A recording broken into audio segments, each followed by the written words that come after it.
El relato histórico que hoy vamos a compartir no es una parábola, es un relato histórico de algo que ocurrió en la historia del pueblo de Israel. Pero llamativamente sus personajes, como ocurre en las parábolas, son tipos o representan a ciertas personas y sus acciones, sus decisiones. Por ejemplo, tenemos uno de los personajes o uno de los partícipes de esta historia que se llama Mefiboset. Mefiboset. ¿Quién fue Mefiboset? Fue el nieto del primer rey de Israel, que se llamaba Saúl. Mefiboset fue el nieto de Saúl, el primer rey de Israel, y representa al ser humano, con sus miserias, con sus necesidades, con sus problemas y dificultades. Fue lisiado por una caída que tuvo. Y los seres humanos fuimos lisiados por alguna caída o varias o muchas caídas que habremos tenido en la vida. Caída en el pecado, caídas. Y este Mefiboset fue lisiado por una caída que tuvo cuando era muy chiquitito. Y el ser humano fue lisiado por el pecado, por muchas cosas. El rey David, que es otro de los protagonistas de esta historia, representa a Dios. ¿Qué? ¿Dios cayó en pecado? No. Pero el corazón de David era misericordioso, por más defectos que tenía, pero una de las características del rey David es que era un hombre conforme al corazón de Dios. ¿Por qué? Porque el corazón de David era misericordioso. Por eso es un tipo de lo que es nuestro Dios, que busca al ser humano para perdonar sus pecados, para salvarlo de la condenación y tener misericordia de él. El tema que hoy meditaremos es la misericordia del rey. La misericordia del rey. En este caso del rey David. Pero representa la misericordia del Rey de Reyes. La misericordia de Dios.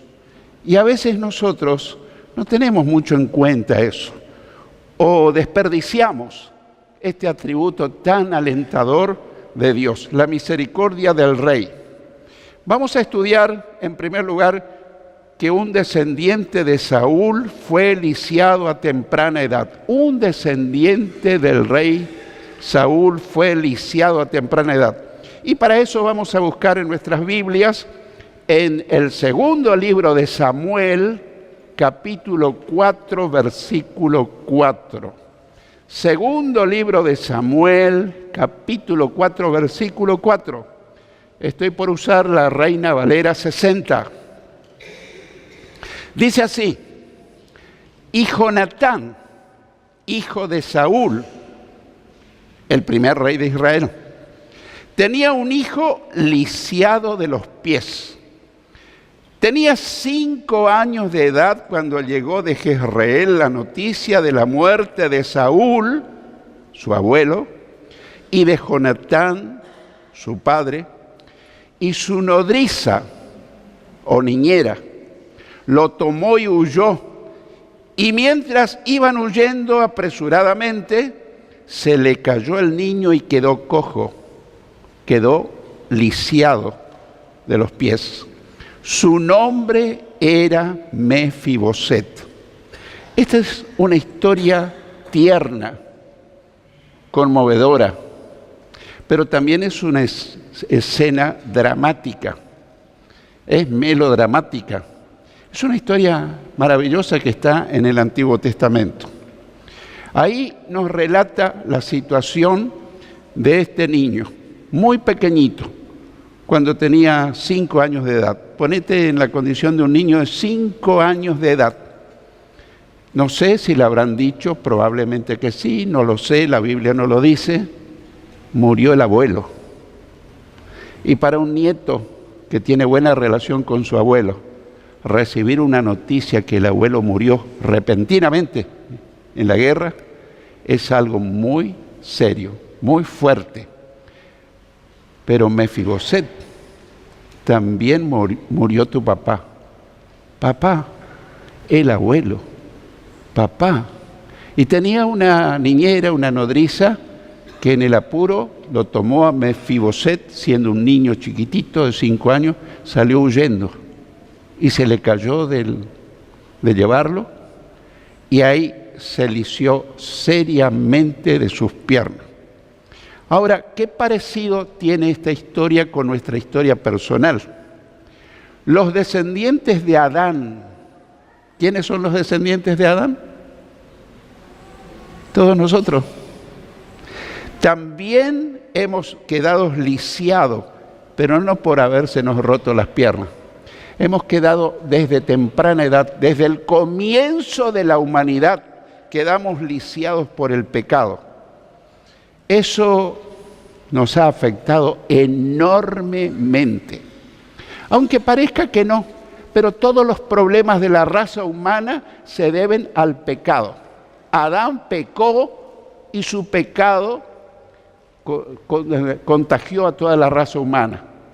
Nosotros no creemos en el pecado original. ¿Qué quiere decir? Que nosotros somos culpables por el pecado de Adán. Pero creemos lo que la Biblia enseña, que nosotros nacemos con una naturaleza pecaminosa. Y esa naturaleza pecaminosa quiere decir una tendencia al pecado. Alguien estará pensando que dice David, en pecado me concibió mi madre. Sí, en pecado me concibió mi madre, pero la teoría del pecado original es que hay que bautizar a un niño para borrarle el pecado original que cometió Adán y Eva. La Biblia nos enseña que nosotros tenemos que responder por el pecado de nuestros padres, ni de nuestros abuelos, ni de nuestros bisabuelos. Cada uno dará a Dios cuenta de sí mismo. Porque si nosotros tenemos que responder por el pecado de nuestros ancestros, probablemente que no nos alcanzaría la vida para pedirle, Señor, perdonarle a mi padre. No, cada uno debe responder por su propio pecado. Pero si nacemos con una naturaleza pecaminosa, que no se borra con un bautismo infantil, ni con un bautismo de adulto. El único que puede borrar ese pecado es Jesucristo. Y dice la Biblia que la sangre de Cristo nos limpia de todo pecado. No está hablando literalmente, está hablando en este sentido, que cuando depositamos la confianza en el sacrificio que hizo Jesús al derramar su sangre, esa fe puesta en el sacrificio expiatorio de Cristo hace que Él nos limpie de todo pecado. Su sangre nos limpia de todo pecado. Quiere decir que si Jesús tenía una muerte súbita y no derramaba su sangre, ¿no íbamos a ser perdonados? Claro que no, porque la Biblia dice que sin derramamiento de sangre no hay remisión de pecados, no hay perdón de pecados. Un Cordero Santo, inmaculado, sin culpa, sin carga, sin pecado, tenía que morir por los culpables. Y Jesús fue santo, sin culpa, inocente, pero murió por nosotros los pecadores para ofrecernos el perdón de nuestros pecados. Por allí alguien dice, bueno, si me porto bien, Dios me va a perdonar. Tenemos que portarnos bien. Pero realmente nuestros pecados son limpiados cuando nosotros confiamos no en los milagros que hizo Jesús, admiramos los milagros, incluso en todas las cosas que hizo Jesús. Pero lo que sí tenemos que aceptar es el sacrificio expiatorio. Ese sacrificio expiatorio quiere decir que Él ocupó nuestro lugar. Y eso fue algo terrible, porque por primera vez estando en la cruz Jesús dice: Padre, ¿por qué me has desamparado? Es la primera vez que en la historia de Cristo Él dice que su Padre lo desamparó. ¿Pero cómo? ¿Por qué? Porque sobre Cristo estaban tus pecados y los míos, potencialmente. ¿Por qué potencialmente? Porque hay personas que no aceptan ese sacrificio, no aceptan a Cristo y sus pecados no son perdonados. O sea que potencialmente quiere decir con la posibilidad de perdonar al más vil pecador. O sea que volvemos a nuestro pensamiento original. Fuimos lisiados moralmente, espiritualmente y hasta físicamente. Fuimos lisiados, golpeados, se nos quebró no las piernas sino nuestra vida por causa de la caída, como Mefiboset se cayó literalmente por la caída de nuestros primeros padres y por nuestras caídas. Y si yo preguntara, ¿quién no cayó alguna vez en la vida? Seguramente que nadie va a levantar la mano. Yo no podría hacerlo, porque ¿quién no cayó? Caímos una vez, 2 veces, 10 veces, 20 veces, pero tengo una buena noticia. No importa las veces que hayas caído en el pecado más grosero, hay un Dios de misericordia que está dispuesto a perdonarte, limpiarte, justificarte y olvidarse de tu pecado y mirarte como si nunca hubieses pecado. ¿No es algo asombroso esto? ¿No es algo glorioso esto? ¿No es algo extraordinario eso?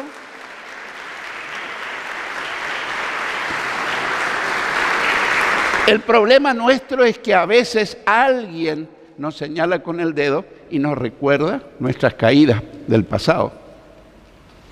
A veces sin razón, porque ya Dios nos perdonó, si le hemos pedido perdón. A veces somos nosotros que nos acordamos las caídas que tuvimos. Ay, pero ¿por qué lo hice? ¿Cómo lo hice? ¿Cómo lo hice? Pues querido mío, si le pediste perdón a Dios y fuiste honesto, Dios te perdonó, Dios te limpió, Dios te justificó y ahora te mira como si nunca hubieses pecado. Esto es algo casi incomprensible para la mente humana, pero cuando logramos entender esta verdad de la palabra, podemos declarar: alabado sea Dios, gloria a Dios. ¿A quién iremos si solo tú tienes palabras de vida eterna? Así que hay un parecido de los descendientes de Adán, que fuimos lisiados con el pecado desde el comienzo de la raza humana a temprana edad, con la caída de Mefiboset cuando era un niño.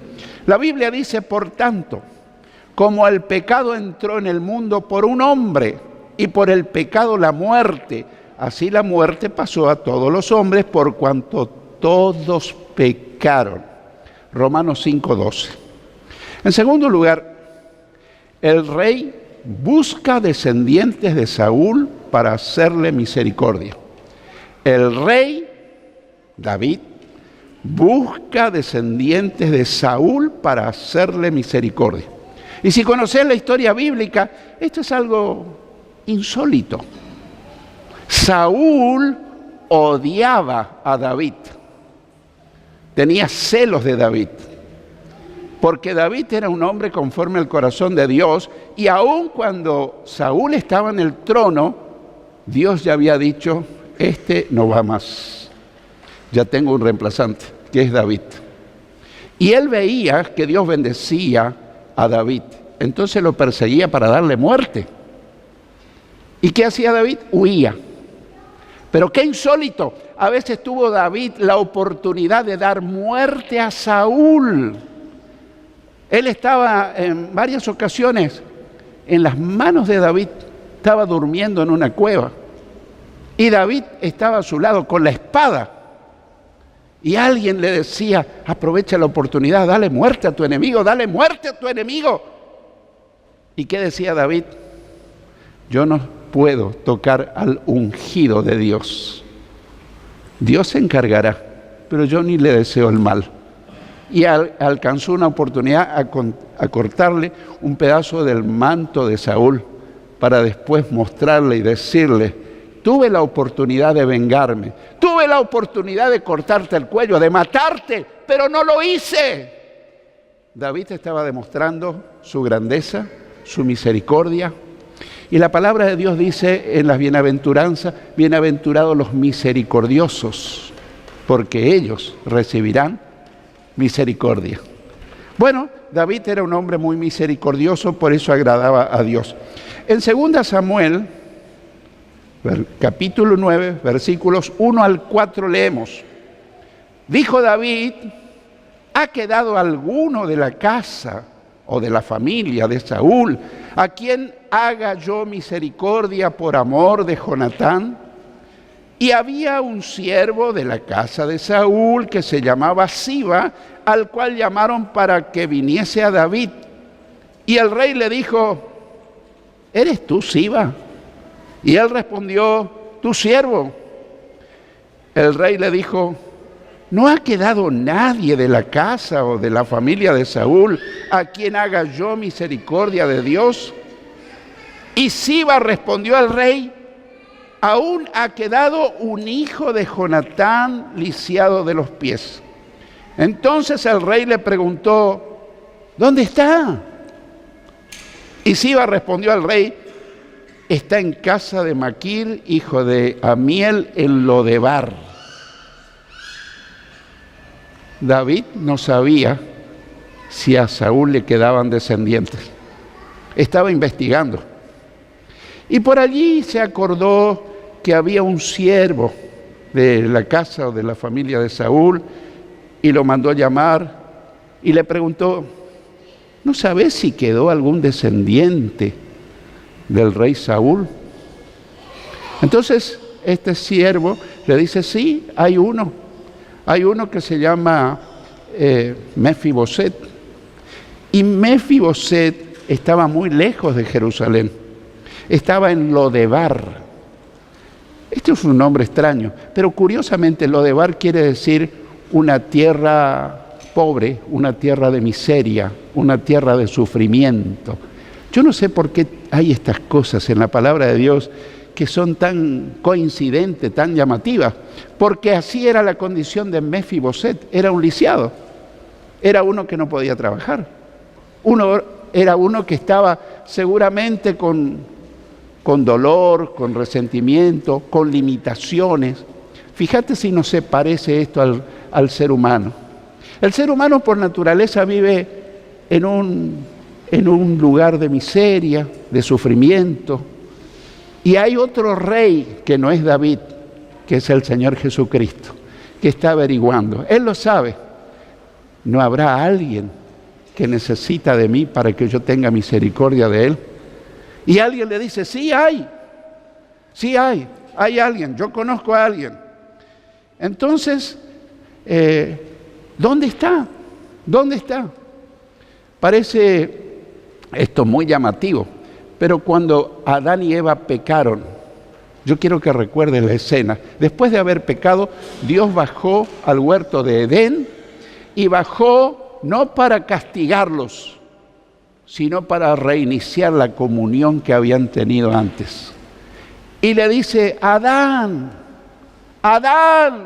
¿dónde estás? ¿Recordás la escena? La pregunta es, ¿no sabría Dios dónde estaba Adán? Obviamente que sabía. Pero ¿por qué Dios le pregunta eso? Estaba buscando que la comunión que se había roto por el pecado se restableciera. Y dice el relato bíblico que Adán se escondía detrás de los árboles. ¿Por qué? Porque su conciencia lo hacía sentir mal. ¿Por qué el hombre huye de Dios? ¿Por qué no quiere venir a Dios? ¿Por qué algún creyente se aparta de Dios y después le cuesta volver al culto, le cuesta volver a la comunión con Dios, su conciencia lo acusa. No es Dios, es su conciencia. Dios lo llama y le dice: hijo mío, ¿dónde estás? ¿Qué te pasó? ¿Por qué te apartaste? ¿Por qué te alejaste? Claro, el que está en una condición de culpable piensa: Dios me llama para castigarme, Dios me llama para condenarme. Pero cuando Dios llamó a Adán y Eva, le llamó a Adán no para castigarle, sino para ver la forma de salvar su situación. Y cuando hoy Dios llama al pecador, el pecador cree: me va a castigar. No. El que te va a castigar son tus pecados. El que te va a castigar es el diablo. Pero Dios te está llamando para expresarte su misericordia. No está de acuerdo Dios con el pecado que cometemos, pero Dios quiere perdonarte, porque si hay un veneno que daña al ser humano es su propio pecado. ¿Y qué padre está contento al saber que su hijo tomó veneno? Le llevamos con urgencia al médico, lavaje de estómago, algo hay que hacer. Y con Dios pasa eso. Cuando uno de sus hijos se aparta, cuando cae en pecado, o aún aquellos que nunca fueron hijos de Dios, que no se acercaron a Dios, Dios los mira con misericordia. Y Dios los está llamando no para condenarlos, sino para perdonarle, para que la persona sea libre, para que la persona alcance el nivel que Dios espera. Así que Dios está buscando a los descendientes de Adán. A todos nosotros nos está buscando, que fuimos lisiados por el pecado para hacernos misericordia. Hay muchas historias en el Nuevo Testamento que hablan de esto. La oveja perdida, por ejemplo. ¿Qué hace el pastor? Se va a buscarla y no se va con un látigo, no se va con un garrote. No, si está perdida, está confundida, quizás está herida, está con hambre, está necesitada. Tenemos otras historias maravillosas, por ejemplo, la moneda perdida. Y alguien busca la moneda perdida. ¿Y cómo te parece que estará una moneda perdida en el piso? Pisoteada, sucia. No debe estar la moneda en el piso, debe estar en algún monedero, en un lugar que le corresponde. Así que hay otras historias. El hijo pródigo o el hijo perdido es un hijo que un día se rebela contra su padre y dice: voy a hacer mi vida a mi antojo, a mi manera, dame la parte de la herencia que me corresponde. Y el padre misericordiosamente le da la parte. Y él se va y malgasta todo lo que tiene, viviendo perdidamente, pero allá lejos se da cuenta que cometió un grave error y recapacita: ¿pero qué estoy haciendo aquí? ¿Por qué no vuelvo a la casa de mi padre? ¿A quién representa el hijo perdido? Al ser humano, cuando se aleja de Dios. No podemos vivir alejados de Dios, porque Dios quiere que vivamos en comunión con Él, para sostenernos, para fortalecernos, para animarnos, porque Dios nos ama. Tal vez no está de acuerdo con algún proceder nuestro, pero Dios te ama. No sé si se escucha bien hasta ahí. Dios te ama, Dios te ama, Dios te ama. ¿Te alegra?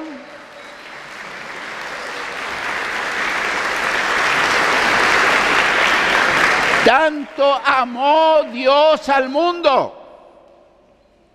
Tanto amó Dios a Juan, a María, a Oscar, a Livia, al otro, tanto amó que dio lo más grande que tenía, a su Hijo unigénito, único en su género, para que todo aquel que en Él confía, que en Él cree, no se pierda, no se vaya al infierno, sino para que tenga vida eterna. Porque no envió Dios a su Hijo al mundo para condenar al mundo, sino para que el mundo sea salvo por Él. Dios nos está dando muestras de su amor. Así que Jesús dijo también: porque el Hijo del Hombre, Él se llamaba a sí mismo el Hijo del Hombre para identificarse con los seres humanos, vino a buscar y a salvar lo que se había perdido. ¿Quién es? Toda la raza humana. Lucas 19:10. En tercer lugar, el rey llama a Mefiboset para darle un lugar en su casa real. El rey llama a Mefiboset para darle un lugar en su casa real. Segundo de Samuel, capítulo 9, versículos 5 y 6.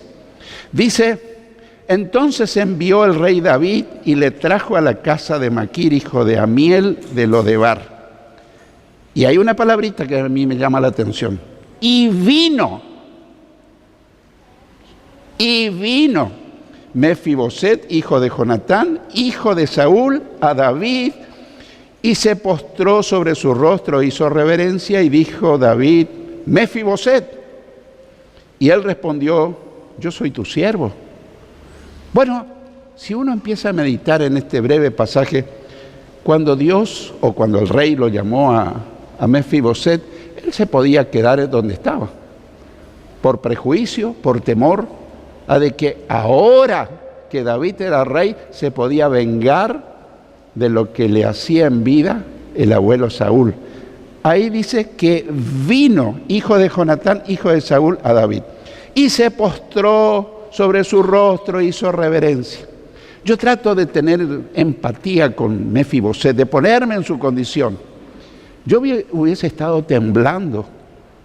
¿Qué se las trae el rey David conmigo? Después de esto, el ajuste de cuentas. Podría haberme dicho: tu abuelo me persiguió a muerte y vos todavía estás vivo, así que acá se cortó tu vida. Yo hubiese pensado que el rey me llamaba para hacerme cuentas, para pedirme cuentas, porque se acostumbraba a matar a todos los enemigos, aún los descendientes. Y dijo David: Mefiboset. Sabía el nombre. ¿Sabías que Dios sabe tu nombre? ¿Sabía que Dios sabe tu historia? ¿Sabía que Dios sabe lo que estás sufriendo? ¿Sabía que Dios sabe lo que pasa dentro tuyo? No solamente que sabe, en detalle. Hay cosas que vos ni yo sabemos por qué pasa lo que nos pasa. Pero Dios sabe todo. Y no te está buscando para condenarte, te está buscando para tener de vos y de mi misericordia. Para decirte: hijo, yo te quiero ayudar. Estoy sufriendo porque estás sufriendo. Yo soy un Dios de misericordia. Yo te quiero ayudar. David lo mandó a llamar por su nombre: Mefiboset, y él respondió: yo soy tu siervo. Se declaró rendido. Dios también llama a los pecadores al arrepentimiento para darle un lugar en el reino de los cielos. Muchas parábolas nos hablan del tema. La parábola de la gran cena, por ejemplo. ¿Pero qué pasó?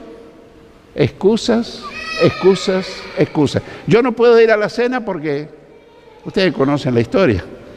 Las excusas más absurdas pusieron los convidados a la cena. En el Evangelio de Lucas leemos: después de estas cosas salió y vio a un publicano, que era un cobrador de impuestos, generalmente odiado por los judíos porque cobraba a los judíos impuestos a veces de más para el imperio romano, llamado Leví, sentado en el banco de los tributos públicos. Generalmente los publicanos no eran muy queridos por la sociedad judía, pero Jesús lo amaba y le dijo: sígueme. Y dejándolo todo se levantó y lo siguió. Y se convierte en uno de sus grandes discípulos. Y Leví le hizo gran fiesta, gran banquete en su casa, y había mucha compañía de publicanos y de otros que estaban a la mesa con ellos. Y los escribas y los fariseos murmuraban contra los discípulos diciendo: ¿por qué comen y beben con publicanos o cobradores de impuestos y con pecadores? Respondiendo Jesús les dijo: los que están sanos no tienen necesidad de médico. ¿Quién está sano? Si no estamos enfermos del cuerpo, estamos enfermos del alma. ¿Quién no tuvo una quebradura, un dolor? ¿Quién está tan sano para decir no necesito de Dios? Y dice: los que están sanos no tienen necesidad de médicos, sino los enfermos. No he venido a llamar a justos, sino a pecadores al arrepentimiento. ¿A quiénes? A toda la humanidad. Lucas 5, 27 al 32. En cuarto y último lugar, el rey le hace promesas a Mefiboset. Le hace promesas a Mefiboset. En 2 de Samuel 9, 7 al 13 leemos: y le dijo David: no tengas temor, porque yo a la verdad haré contigo misericordia por amor de Jonatán tu padre, y te devolveré todas las tierras de Saúl tu padre, y tú comerás siempre a mi mesa. Y él, inclinándose, dijo: ¿quién es tu siervo para que mires a un perro muerto como yo? Entonces el rey llamó a Siba, siervo de Saúl, y le dijo: todo lo que fue de Saúl y de toda su casa o familia, yo lo he dado al hijo de tu señor. Tú pues le labrarás las tierras, tú con tus hijos y tus siervos, y almacenarás los frutos para que el hijo de tu señor tenga pan para comer. Pero Mefiboset, el hijo de tu señor, escucha bien, comerá siempre a mi mesa. El rey está hablando. Y tenía Siba 15 hijos y 20 siervos. Y respondió Siba al rey: conforme a todo lo que se ha mandado mi señor el rey a su siervo, así lo hará tu siervo. Mefiboset, dijo el rey, comerá a mi mesa como uno de los hijos del rey. Y tenía Mefiboset un hijo pequeño que se llamaba Micaía, y toda la familia de la casa de Siba eran siervos de Mefiboset. Y vivía Mefiboset en Jerusalén, porque comía siempre a la mesa del rey y estaba lisiado de ambos pies. Este es un pasaje conmovedor, extraordinario. Podríamos pasar toda una hora meditando en cada detalle, pero voy a señalar algunos, los más evidentes. Lo primero que dice: no tengas temor. Cuando Dios llama a un pecador, el pecador tiene miedo. ¿Por qué no te acercas a Dios? No, voy a tratar de cambiar mi vida y después voy a acercarme. Pero no podés, querido, cambiarte. Vení como estás. Vení sucio, manchado por el pecado. Jesús te va a limpiar, Jesús te va a perdonar, Jesús va a tener misericordia de vos. Otro detalle que le dice David a Mefiboset: haré contigo misericordia por amor de Jonatán tu padre. Ustedes conocen la historia. David había sido muy amigo con Jonatán, el hijo de Saúl, y habían hecho un pacto de amistad. Hay otro pacto hecho por Jesús con el Padre a favor nuestro. Él le dijo: voy a dar mi sangre por cada pecador arrepentido, que cuando yo le ofrezca perdón, gracia, misericordia, venga a mí, su vida será limpia por mi sangre. Ese es el pacto de sangre que hizo Jesús con el Padre. De todo pecador que se arrepiente y viene a Él, será perdonado completamente. Dios demostrará a través de Jesús su misericordia y lo está haciendo. Otro detalle muy interesante, dice: te devolveré todo lo que era tuyo. Jesús dijo que el ladrón no viene sino para matar, hurtar y destruir. Ese ladrón es Satanás. ¿A cuántos de nosotros Satanás nos robó los sueños, las ilusiones, las expectativas, las ganas de vivir, los sueños que teníamos por concretar? Y tal vez nos encontramos vacíos, sin expectativas, sin esperanza. Pero Dios nos quiere devolver lo que el diablo nos robó. Y dice: hijo mío, a partir de hoy, tus sueños se hacen realidad.